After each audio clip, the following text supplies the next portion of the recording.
बायस्टैंडर effect is related to, दर्शक प्रभाव संबंधित है किससे? ये सवाल लिया गया है एक बार पुनः आपके एनसीईआरटी से। आप देख रहे हैं यहाँ पर साइको प्रोफेसर और हम सॉल्व कर रहे हैं यहाँ पर आपके एस्टेट 2024 का प्रश्न पत्र। ऑप्शन में दिया है आपके सामने, देखिए, prejudice, attitude, pro social behaviour या फिर एग्रेशन। ठीक है, इनमें से सही आंसर क्या होने वाला है? सही आंसर होने वाला है आपका यहाँ पर option number 3, pro social behaviour. Pro social behaviour क्या होता है आपका? प्रसामाजिक व्यवहार, यानी कोई आपसे बोल नहीं रहा है मेरी मदद करो, लेकिन फिर भी आप जो है वहाँ पर मदद कर रहे हैं। ठीक है, वहाँ जाके मदद कर रहे हैं। प्रेजुडिस देखिए, पूर्वाग्रह से इसका मतलब नहीं है, एटीट्यूड से इसका मतलब नहीं है और एग्रेशन से भी इसका मतलब नहीं है। एग्रेशन के बारे में आपको स्टेटमेंट किसके द्वारा दिया गया है? आपको दिया है वहाँ पर बेरकोविट्स के द्वारा। ये आपके नेट के लेवल का हो जाता है। ठीक है, और उसी के साथ साथ आपको दिया है डोलार्ड एंड मिलर। ये आपके लिए इंपॉर्टेंट क्यों है? क्योंकि डोलार्ड एंड मिलर आपके एनसीईआरटी में इनका उल्लेख है। ठीक है, ओके, यहाँ पे सही आंसर क्या है आपका? प्रो सोशल बिहेवियर, जिसके अंदर कितने स्टेजेस होते हैं? आपकी 5 स्टेजेस होती हैं चयन करने की कि आप मदद करेंगे या नहीं करेंगे। ठीक है, ओके, अगला सवाल देखिए। अगला सवाल है आपके सामने, विच of the following is not a component of attitude? इनमें से कौन सा एटीट्यूड का कंपोनेंट नहीं है? निम्नलिखित में से कौन मनोवृत्ति के तत्व नहीं है? आपको ध्यान रखना है हमेशा जब भी एटीट्यूड की बात आएगी, ये इसके पहले भी एस्टेट में आया हुआ है, आगे भी आएगा, आप ध्यान दीजिएगा। इसको कहते हैं हम ABC। ABC क्यों है? A आपका इसके लिए है, B आपका इसके लिए है, C आपका इसके लिए है। तो कौन सा नहीं आएगा आपके एटीट्यूड में कंपोनेंट? आपका आध्यात्मिक या फिर स्पिरिचुअल कंपोनेंट जो है वो इसके अंदर नहीं आता है।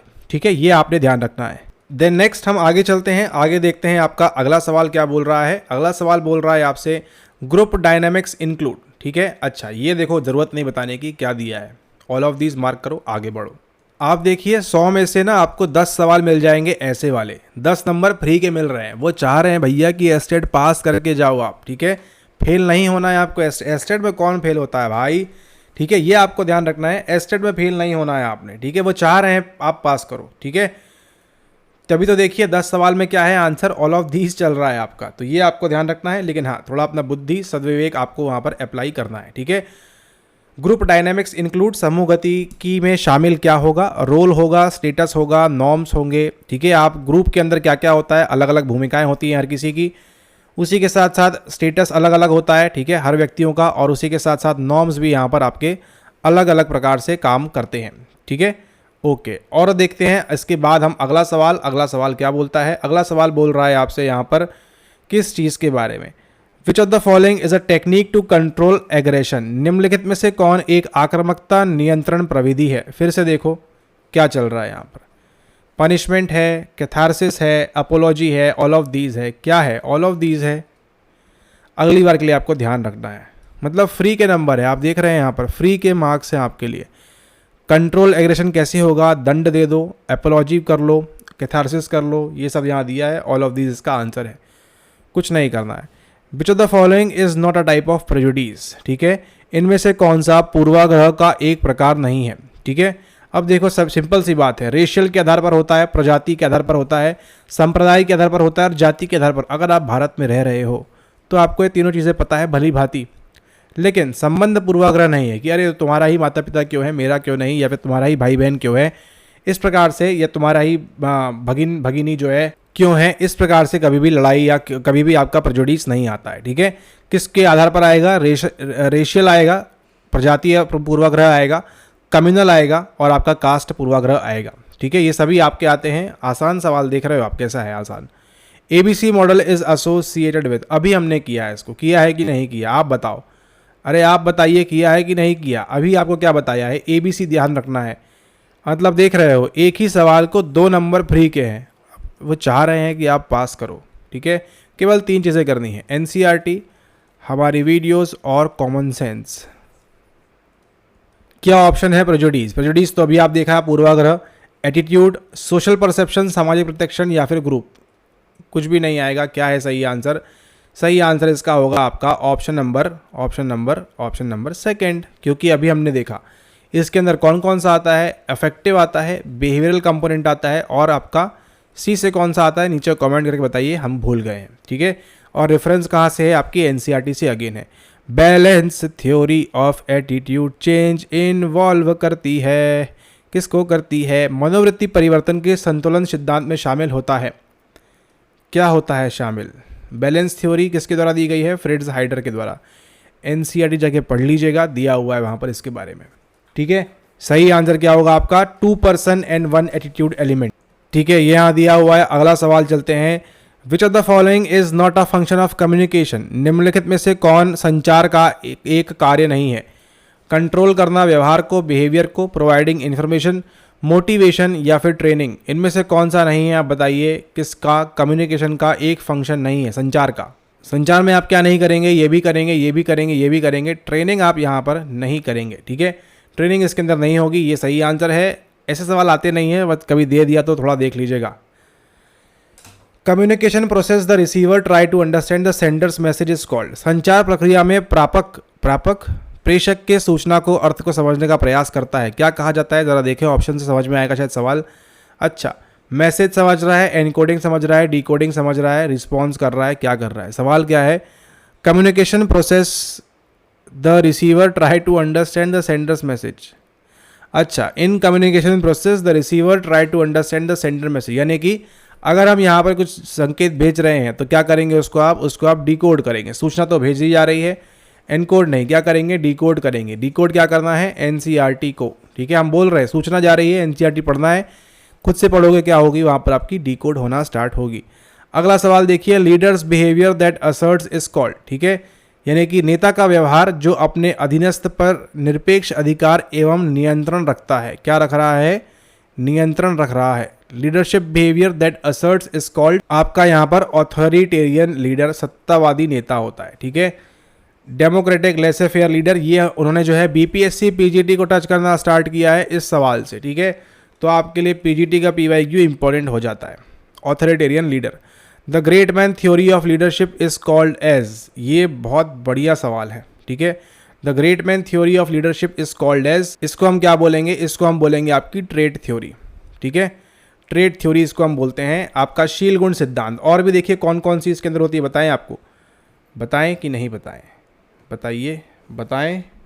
बताते हैं। यहाँ पर देखिए आपकी जो ग्रेट मैन थ्योरी ऑफ, देखिए लीडरशिप क्या है? लीडरशिप है आपकी नेतृत्व करना। ठीक है, नेतृत्व करने के अंदर अलग अलग थ्योरियाज दी हुई हैं, उसमें से एक है आपकी ट्रेट है, एक आपकी बिहेवियरल है, एक आपकी कंटिजेंसी यहाँ दिया हुआ है, बिहेवियर नहीं दिया हुआ है। ठीक है, एक आपकी व्यवहारवादी सिद्धांत आएगा, एक आपका शीलगुण सिद्धांत आएगा, एक आपका कंटिजेंसी आएगा, प्रासंगिकता आएगा, और एक आएगा आपका ट्रांसफॉर्मेशनल। ठीक है, वो जो है क्या होता है? परोपकारी नहीं, ट्रांसफॉर्मेशन करना यानी एकदम बदल देना, वैसी लीडरशिप जो होती है वो बोलते हैं। सही आंसर क्या है यहाँ पर? आपका ट्रेट थ्योरी जो है इसका सही आंसर है। ठीक है, ओके, नेक्स्ट मूव करते हैं। अगला सवाल, pioneer of human relation is, मानव संबंध के प्रथम अन्वेषक हैं Henry Fayol, Louis Allen, Elton Mayo. अगली बार के लिए ध्यान रखना है, आएगा नहीं, साइकोलॉजी का सवाल नहीं है, कहीं कहीं पूछ लेते हैं वो, एल्टन मायो। अब इसका ये मतलब नहीं आप इनको जाके पढ़ोगे। ठीक है, बस ध्यान कर लो, इतना है। पायनियर ऑफ ह्यूमन रिलेशन, मानव संबंध के प्रथम अन्वेषक कौन से हैं? Elton Mayo. जैसे आपने लूसेंट से रट्टा मारा था ना जीके का कभी किसी जमाने में, वैसे ही आपको इन सवालों के लिए करना होता है। ठीक है, अच्छा देखो, हेनरी फेयल लेट डाउन कितने प्रिंसिपल, इसको भी रट्टा मारना है, 14 बताए हैं। आई गेस आपका ये ना शायद एस्टेट 2023 में भी आया था। ठीक है, देख लीजिएगा उसको, नहीं है तो कोई बात नहीं, अभी देख लो। हेनरी फेयल नाम के व्यक्ति ने कितने दिए हैं? 14 प्रिंसिपल दिए हुए हैं। और यहाँ पर कौन है? Elton Mayo. आएगा तो यही सवाल आएगा। ठीक है, अलग से नहीं पूछेंगे, थोड़ा घुमा फिरा देंगे, लेकिन पूछेंगे आपसे यही। Which of the following is dimension of leadership according to Ohio State studies, यानी ओहियो के अंदर कुछ स्टेट स्टडीज हुई थी, उसके अंदर लीडरशिप का कौन सा डायमेंशन देखा गया है? वहां पर निम्नलिखित में से कौन नेतृत्व का आयाम है? एक मिनट, ये क्या है हो रहा है? इंग्लिश में पूछ रहे हैं, which of the following is dimension of leadership according to, ये सवाल तो कभी रिपीट नहीं होगा, कभी भी रिपीट नहीं होगा ये सवाल। ठीक है, होगा तो यहाँ पे जो आंसर है संरचना आरंभ, उसको मार्क कर दीजिएगा। इंग्लिश में क्या बोल रहे हैं? Which of the following is dimension of leadership according to Ohio State studies, यानी कि यहाँ पूछ रहे हैं। और हिंदी में देखिए क्या हो रहा है, निम्नलिखित में से कौन नेतृत्व का आयाम नहीं है ओहियो स्टेट अध्ययन के अनुसार। अब जो अध्ययन होता है, ठीक है, खैर जाने दीजिए। यहाँ पर क्या करना है? यहाँ पर इस सवाल को छोड़ देना है। ठीक है, यहाँ पे इन्होंने आंसर दिया है, इसको मान लो। बाकी आपको बहुत आसान सवाल दिए हैं ऑल ऑफ दीज वाले, उनको मार्क करो आप फटाफट। ठीक है, इनको छोड़ दो ऐसे सवालों को। Which of the following is not a projective test, important दिया हुआ है आपके एनसीईआरटी में। 16PF, TET, RT, none of these. अब देखो ये RT क्या है, ये आपका रॉरशास्ट इंक ब्लॉट टेस्ट है 1921। ऐसे सवालों के लिए हम बने हुए हैं, ऐसे सवालों के लिए नहीं, ठीक है। ओके, 16PF क्या है आपका, ये आपका प्रोजेक्टिव टेस्ट नहीं है, ठीक है, प्रोजेक्टिव टेस्ट नहीं है। किसके द्वारा दिया गया है, ये दिया गया है आपके RB काटेल के द्वारा, ठीक है, RB काटेल के द्वारा दिया गया है। टैट और RT थीमेटिक अपरसेप्शन टेस्ट किसके द्वारा दिया गया हुआ है आपको, हेनरी मरे के द्वारा। हेनरी मरे, हरमन रॉरशास्ट, दोनों डंके की चोट पे, 16PF भी डंके की चोट पे 12वीं क्लास की NCERT में शामिल है, ठीक है। ओके, अगला सवाल, the Wechsler adult intelligence scale can be used to assess eligibility for. अब बताओ यहाँ पर, अगर कोई बुद्धि का परीक्षण है या फिर बुद्धि का स्केल है तो उसको आप किसके लिए इस्तेमाल करोगे, ठीक है। मतलब मान के चलो कल को आपके CM ने डिसाइड किया कि मैं अब जो है वेशलर की एडल्ट इंटेलिजेंस स्केल का इस्तेमाल करूंगा, ठीक है, CM ने आपका फैसला ले लिया है, तो किसके लिए करेगा, कौन सी पात्रता के लिए करेगा, क्या हाउसिंग बेनिफिट किस किस को आवास का लाभ देना है उसके लिए इस्तेमाल होगा क्या, डिसेबिलिटी अलाउंस विकलांग भत्ता किसको मिलेगा उसके लिए होगा क्या, आत्महत्या कौन कौन करेगा, क्या वो उसको आप मापेंगे क्या। कॉमन सेंस है ना, इसको देखिए, मतलब बनाया हुआ है पास होने के लिए। ऐसे कौन से बच्चे हैं जिनको विशेष शैक्षिक आवश्यकताओं की आवश्यकता है, उसके लिए आप WAIS का इस्तेमाल करेंगे। किसने दिया था आपको, दिया था डेविड वेशलर ने। सबसे पहले कब आया था, 1939 के अंदर, जब आपका क्या हो रहा था वहाँ पर, आपका वहाँ पर सेकेंड वर्ल्ड वॉर हो रहा था। विच of the following is the most importance in the therapy proposed by fraud लिख दिया है यहाँ पे, बताओ, कोई शर्म लिहाज कुछ भी नहीं, यहाँ पे सीधा सीधा फ्रॉड लिख दिया है। फ्रॉयड द्वारा प्रतिपादित चिकित्सा में निम्नलिखित में से किसका महत्व सर्वाधिक बतलाया गया है। आपको बिना देखे बता सकते हैं ऑप्शन, 100% आपको ये NCERT में मिल जाएगा, ठीक है। बाय फ्रॉड यहाँ देखिए क्या है, ट्रांसफेरेंस, रेजिस्टेंस, फ्री एसोसिएशन और ड्रीम एनालिसिस, ठीक है। क्या पूछा है, मोस्ट इंपॉर्टेंस इन थेरेपी कौन सा है, वो आपका है ट्रांसफेरेंस, ये ध्यान रखना है आपको, ठीक है। स्थानांतरण होता है, सारे का सारा दिया हुआ आपको NCERT में, इसके अंदर क्या क्या चीज़ें होती हैं, ठीक है। Which is not type of family therapy, ठीक है। Concurrent, assertiveness, conjoint network. Assertiveness जो है आपकी, वो आपकी फैमिली थेरेपी नहीं है, ट्रेनिंग होती है, असर्टिवनेस ट्रेनिंग फैमिली थेरेपी का एक प्रकार नहीं है। निम्नलिखित में से कौन पारिवारिक चिकित्सा का एक प्रकार नहीं है, ध्यान दीजिएगा आप कौन सा है, आपका दृढ़ग्रही जो है, असर्टिवनेस जो है, वो आपके इस फैमिली थेरेपी का प्रकार नहीं है। Next, Adler is related to which of the following. Adler का संबंध इनमें से किसमें से है, ego analytical, brief therapy, individual therapy, या फिर आपके सामने बच गई है कौन सी, आपकी नन ऑफ दीज। तो यहाँ पे किसका आएगा, AI एसोसिएट कर लेगा। एडलर की कौन सी है, एडलर की आपकी यहाँ पर इंडिविजुअल थेरेपी होती है, ठीक है। इंडिविजुअल थेरेपी यानी कि आपकी वैयक्तिक चिकित्सा की बात करेंगे आपके एडलर। कौन से एडलर हैं, ये आपके एल्फ्रेड एडलर होते हैं यहाँ पर। इसके साथ हम देखते हैं यहाँ पे अगला सवाल। अगला सवाल है, विच of the following is a technique of clinical assessment.